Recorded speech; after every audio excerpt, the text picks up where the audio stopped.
guys, welcome to Spicy Recipes Tamil. இன்னைக்கு என்னோட டே in my vlog தான் உங்க கூட ஷேர் பண்ண போகிறேன். வாங்க வீடியோக்குள்ளே போகலாம்.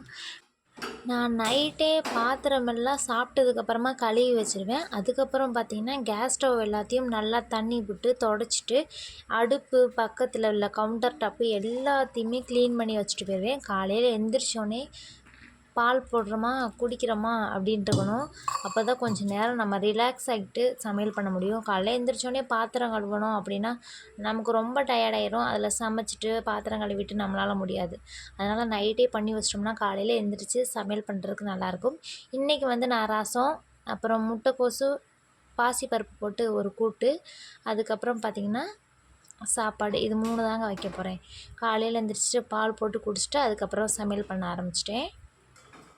ஃபஸ்ட்டெல்லாம் நான் காலையில் எழுந்திரிச்சு பாத்திரம் கழுவி அடுப்பெல்லாம் தொடச்சிட்டு அப்புறம் வேலை செய்வேன். எனக்கு பார்த்திங்கன்னா அந்த இது செட் ஆகலை. காலையில் எழுந்திரிச்சோன்னே எனக்கு ரொம்ப டயர்டாக இருக்கும். அதனால் நான் இந்த மாதிரி ஃபாலோ பண்ணிட்டேன். நைட்டே எல்லா வேலையும் பண்ணி வச்சிட்டேன்னா காலையில் எழுந்திரிச்சு ரிலாக்ஸாக ஒவ்வொரு வேலையும் பார்த்துக்கலாம் பொறுமையாக. அதுக்கப்புறம் சாப்பாடு வெந்துருச்சு. சைடில் பார்த்திங்கன்னா நான் முட்டைக்கோஸ் பொரியலும் செஞ்சு முடிச்சிட்டேன். முன்னாடிலாம் நான் குக்கரில் சாப்பாடு வைக்கவே ரொம்ப பயப்படுவேன். இப்போ முடிய எனக்கு அந்த பயம் இருக்குது. ஏன்னா எங்கள் பெரியம்மா வீட்டில் பார்த்திங்கன்னா குக்கர் வெடித்து அந்த சைடில் உள்ள ஸ்லாப் எல்லாமே அப்படியே உடஞ்சி போச்சு. அங்கே பார்த்து ஷாக்கானது தான். அவ்வளோ பெரிய சவுண்டோடு வெடிச்சிச்சு. அதுலேருந்து எனக்கு குக்கர்னாலே கொஞ்சம் பயம்தான். இப்போது ரசத்துக்கு கரைச்சிட்டேன். ரசத்தை இப்படி கையில் கரைச்சி வைக்கிறப்போ அதோட டேஸ்ட் ரொம்ப நல்லாயிருக்குங்க. நான் ரசம் தாளித்து தான் வைப்பேன். சில பேர் தாளிக்காமல் வைப்பாங்க. எனக்கு அந்த டேஸ்ட்டு பிடிக்காது. எங்கள் அம்மாச்சியெல்லாம் அப்படி தான் தாளிக்காமல் தான் வைப்பாங்க. அந்த டேஸ்ட் எனக்கு பிடிக்காது. எங்கள் அம்மா இந்த மாதிரி தாளித்து வைப்பாங்க. அந்த டேஸ்ட் ரொம்ப நல்லாயிருக்கும். நான் எங்கள் அம்மாக்கிட்டேருந்து கற்றுக்கிட்டது தான் ரசம். ரொம்ப நல்லா வைப்பாங்க.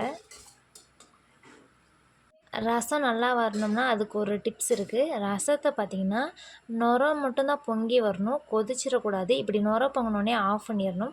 அப்படி கொதிச்சிருச்சுன்னா ரசம் நல்லா இருக்காது, டேஸ்ட் மாறி போயிடும். ரசம் ரெடி ஆகிடுச்சு. பாசிப்பருப்பு முட்டைக்கோஸ் போட்ட கூட்டு ரெடி ஆகிடுச்சு. சைட்லேயே நேற்று வச்ச கத்திரிக்காய் புளிக்குழம்பு இருக்குது, அதுவும் ரெடி ஆகிடுச்சு. ஈவினிங் நல்லா குளிச்சுட்டு சாமி கும்பிட ஆரம்பிச்சிட்டேன். இன்றைக்கி ஆடிக்கத்தே ரொம்ப ஸ்பெஷலான டே. நம்ம வீட்டில் சாமி கும்பிட்றப்ப ஒரு பாசிட்டிவ் வைப்ஸ் இருக்கும். அதோட சாமி கும்பிட்டாலே வீடே நல்ல மணமாக இருக்கும், ரொம்ப நல்லாயிருக்கும். எனக்கு ஏதாவது இந்த ஸ்பெஷல் டே மட்டும் சாமி கும்பிடணும் இல்லை, எனக்கு மனசுக்கு கஷ்டமாக இருக்கப்போ எல்லா டேவுமே நான் இந்த மாதிரி சாமி கும்பிட்டுக்குவேன். எனக்கு கொஞ்சம் நல்லாயிருக்கும். அதுக்கப்புறம் எங்கள் ஊரில் பார்த்திங்கன்னா வெள்ளிக்கிழமை தாங்க சந்தை. அதனால் நாங்களும் போய் சந்தைக்கு போய்ட்டு வந்துட்டோம். சந்தைக்கு போய் சில காய்கறி எல்லாத்தையும் வாங்கிட்டு வந்தாச்சு. ஒரு வாரத்துக்கு தேவையான காய்கறி எல்லாம் மொத்தமாக வாங்கிட்டு வந்துடுவோம். வாங்கிட்டு வர்றது பெருசு இல்லை, வாங்கிட்டு வந்ததை எடுத்து அடுக்கி அரேஞ்ச் பண்ணி ஃப்ரிட்ஜில் வைக்கிறது தாங்க ரொம்ப பெரிய டாஸ்க்கே.